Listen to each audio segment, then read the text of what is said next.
नमस्कार दोस्तों, बचपन के दिन में आप सभी का हार्दिक स्वागत है। आज हम आप सभी लोगों से प्रेरणा ज्ञान उत्सव के बारे में चर्चा करेंगे। जानेंगे प्रेरणा ज्ञान उत्सव क्या है, इसको लाने का मेन उद्देश्य क्या है और ये कैसे ये एग्जीक्यूट करेगा, इसमें टीचर्स की क्या भूमिका होगी। सबसे पहले जानेंगे कि प्रेरणा ज्ञान उत्सव एक विशेष प्रकार का अभियान है जो सभी विद्यालयों में 1 मार्च 2021 से प्रारंभ किया जाएगा। आप सभी लोग जानते हैं कि कोरोना महामारी के चलते देश के सभी क्षेत्रों में भारी नुकसान हुआ है। इसका मेन इम्पैक्ट सबसे ज़्यादा शिक्षा व्यवस्था पर हुआ है।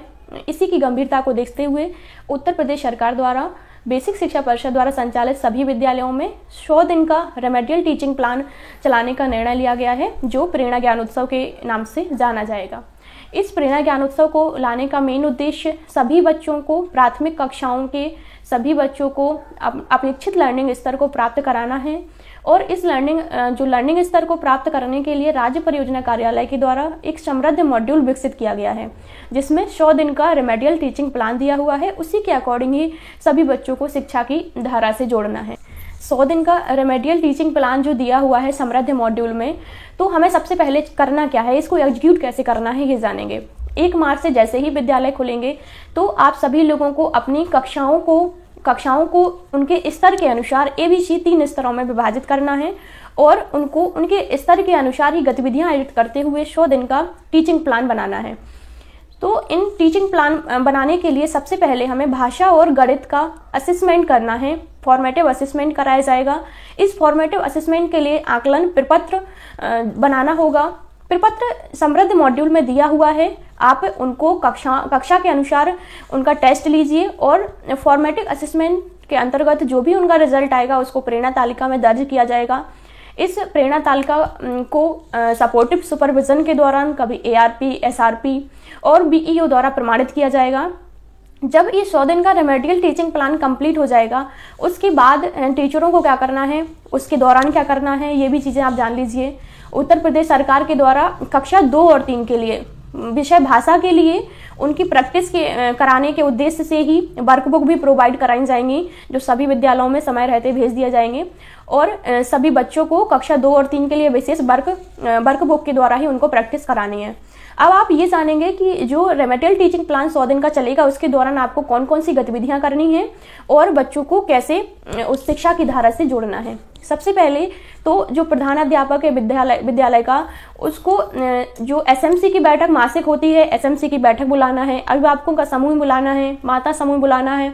इन सभी को विद्यालय में चल रहे कार्यक्रम के बारे में, जैसे मिशन प्रेरणा तालिका, प्रेरणा लक्ष्य, प्रेरणा सूचियों के बारे में अवगत कराना है और उनको बताना है कि ये लक्ष्य आपके बच्चे को प्राप्त करना कितना अनिवार्य है और आप सभी लोग इनमें सहयोग करिए।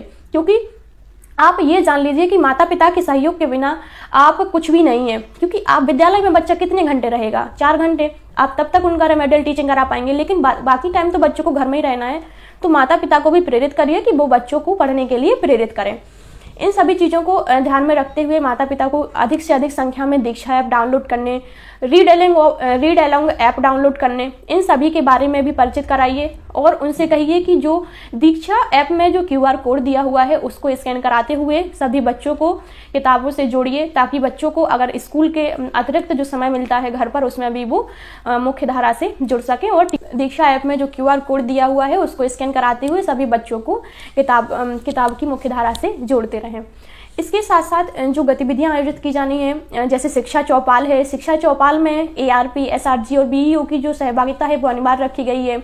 समय समय पर यानी साप्ताहिक शिक्षा चौपाल भी आपको आयोजित करनी है, जिसमें सभी अभिभावकों वगैरह को बुलाना है और आपको प्रेरित करना है सभी चीज़ों के लिए कि आप बच्चों के लिए प्रेरित करें और उनसे उनके लर्निंग आउटकम को जानने के लिए उत्सुक रहें कि आपका बच्चा किस स्तर तक पहुंचा है और उसने इस जो रेमेडियल टीचिंग प्लान चल रहा है, कितने दिन में बच्चे ने कितना सीखा है। उनको सेल्फ अवेयरनेस के लिए भी प्रेरित करें। ये सारी गतिविधियां हैं जो आपको 100 दिन के अंतर्गत दौरान ही आपको ये सारी चीज़ें करनी हैं। अब आप जानेंगे कि जब आपका ये उपचारात्मक शिक्षण यानी 100 दिन का आपका रेमेडियल टीचिंग प्लान कंप्लीट हो जाएगा, उसके बाद आपको क्या करना है। उसके बाद आपको सेट 3 का पेपर कराना है। ये सेट 3 पेपर 100 दिन बाद कराया जाएगा। 100 दिन के पहले आपको सबसे पहले फॉर्मेटिव असेसमेंट करना था। अब इसके बाद जो 100 दिन के बाद आपको क्या करना है, एंड लाइन असेसमेंट करना है।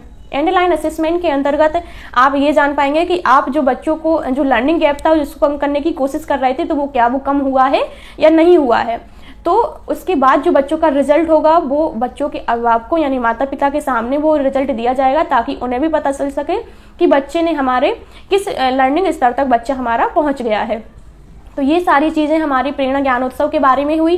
प्रेरणा ज्ञानोत्सव के अंतर्गत ही भाषा और गणित की अलग अलग संदर्शिकाएं भेजी गई हैं, जिनका अलग से हम वीडियो बनाएंगे। तो आप सभी लोग अगर संदर्शिकाओं यानी गाइड के बारे में जानना चाहते हैं तो हमसे जुड़े रहिए। सही, थैंक यू।